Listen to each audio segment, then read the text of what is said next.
صباح الفل والهنا. النهاردة فيديو جديد عن 20 حيلة إبداعية ذكية هتسهل وهتغير لك حياتك.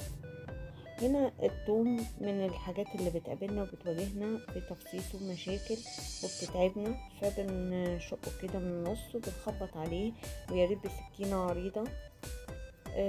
بنخبط عليه كده فبيطلع لنا القشر والتراب. بنفضل نخبط عليه كده وبيتفصص بعد كده بكل سهولة.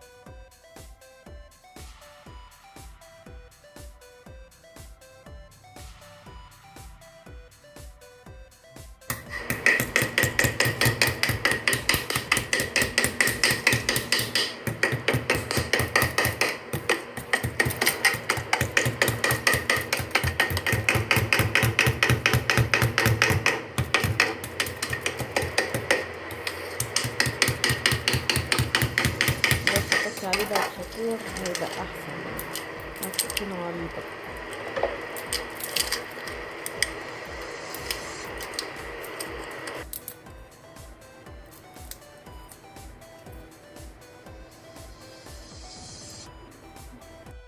الفكرة التانية بقى هي طريقة أكل المانجا. الطريقة دي حلوة أوي سهلة، إن أنا بشقها بالسكينة من النص كده وبمعلقة باكلها أو بنزلها في الطبق. ودي حلوة جدا للأطفال عشان ما يزودوش نفسهم، وإذا كان في عزومة بيبقى شكلها أشيك على الطبق. فبنشقها بالطريقة دي وبالمعلقة بعد كده ناكلها أو نحطها في الطبق.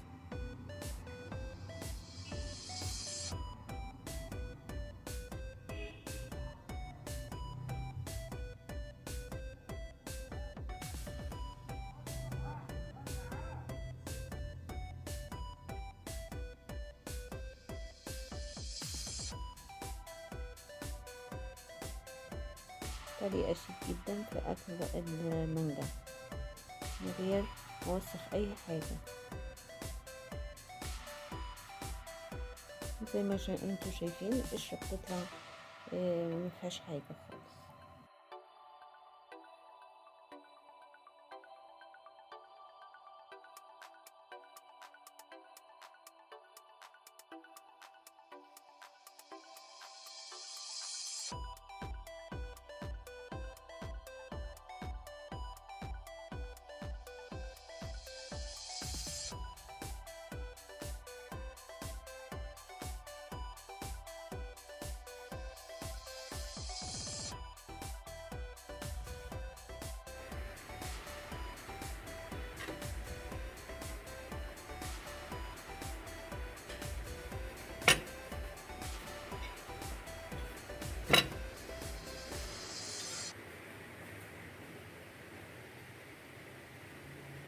الفكرة اللي بعد كده بعمل مسحوق عشان بيتي يبقى نضيف على طول. بحط العملاق وكلوريكس وفيري وديتول بقلبهم مع بعض، وده بقى منظف عندي بمسح بيه الأحواض، الحنفيات، الحوائط. الفكرة اللي بعد كده ازاي اطبق التيشيرت. اجيب كرتونة واطبق ده على ده، نص ده على النص ده، يبقى بالشكل ده كده، واسحب الكرتونة طبق ويبقى شكله حلو في الدولاب.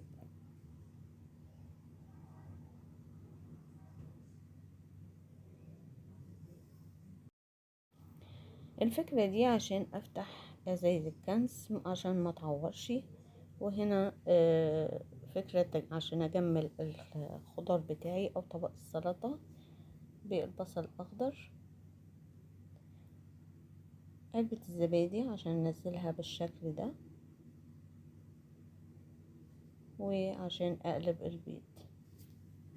البطيخ وتقطيع البطيخ مشكلة بتواجهنا في البيوت، بس في طرق حلوة قوي جبتها لكم عشان يبقى تقطيعه سهل واكله سهل في نفس الوقت. برضو تقطيع الكرنب او الملفوف من الحاجات اللي صعبة علينا، فانا لقيت الطريقة دي سهلة جبتها لكم. بتقطع القطع متساوية وما بيهدرش منها حاجة. انا مجرد ان انا بقطعها بالشكل ده. بعد كده بطلع ورق الزايد من جوه، وكله بيبقى آه، مقاس واحد، وده بيبقى شكله حلو قوي في اللف. لما بقدمه بيبقى كله مقاس واحد. وزي ما انتوا شايفين بشيل الورق الزيادة.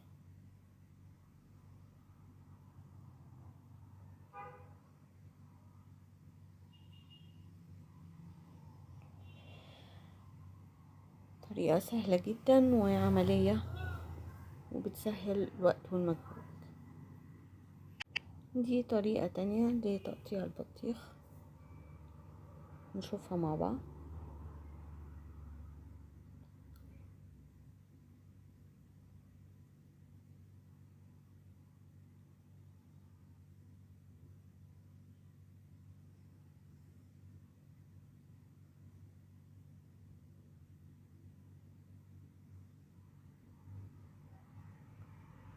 الطريقة دي سهلة برضو، وبتطلع الأشكال جميلة، برصها بالشكل ده.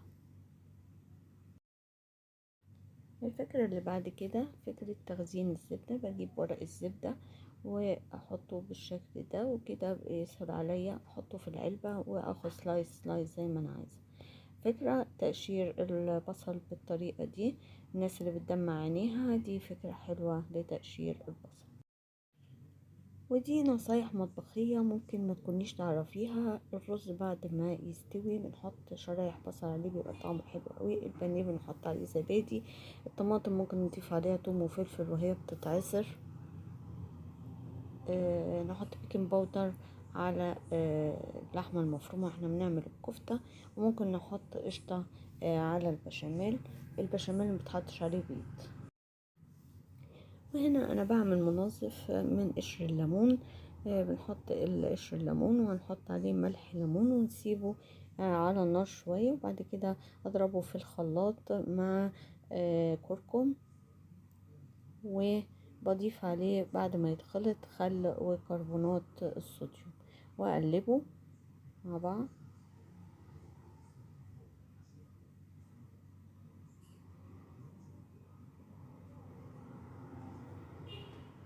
واحطه في برطمان واستخدمه بقى زي كده، بيبقى عجينة كده.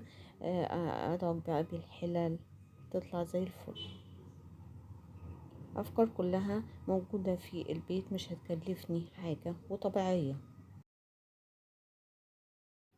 الفكرة اللي بعد كده، لما باجي اصب اللبن من كوباية بيتكب بره، فبالمعلقة ما بتكبش.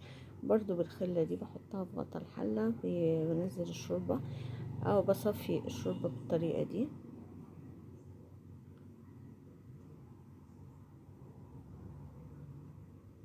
هنا بمشي بقلمين برسم نفس الرسمة. وهنا مش عارفة الضم الابرة، فبجيب فرشة اسنان بتدخل بكل سهولة في الابرة. فكرة بعد كده خلطة لتلميع الستانلس، ودي ان عندي براد متوسخ قوي وعليه بصمات، ومش عارفة انضفه. فعملنا الخلطة اللي هي عبارة عن اي مسحوق مواعين، ولازم كلوركس الوان ومية سخنة وبيكربوناته وشوية خل، ولمع بيه الستانلس والخلاطات الستانلس. اي حاجة ستانلس عندي، معالق، اي حاجة بتطلع بتلمع وبتبرد. جربوا الخلطة دي وقولولي. هنا فكرة برضو الناس اللي بتحب تعمل بسكوت وكده وما عندهاش مكنة البسكوت، دي فكرة حلوة وسهلة. بنجيب ازازة بلاستيك، وناخد الغطا بتاعها وبنشكله بالشكل ده.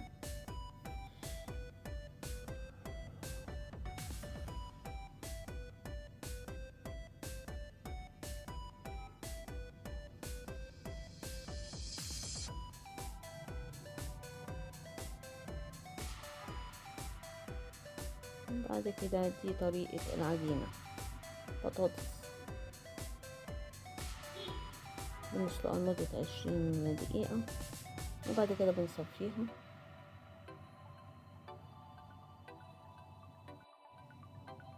ونهرسها.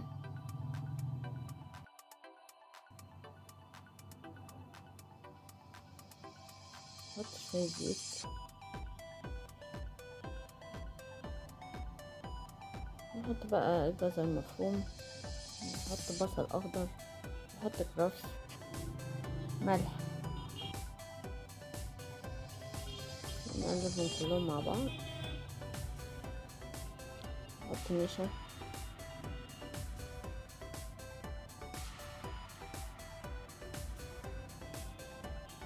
وكده بتبقى عجينة.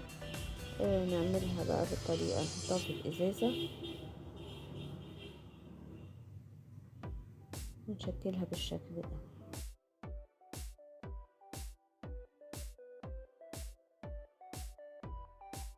إذا عجبك الفيديو ما تنسيش تعمليلي لايك واشتراك في القناة وكومنت، وتشاركي صحابك الفيديو عشان يوصل لكم كل جديد.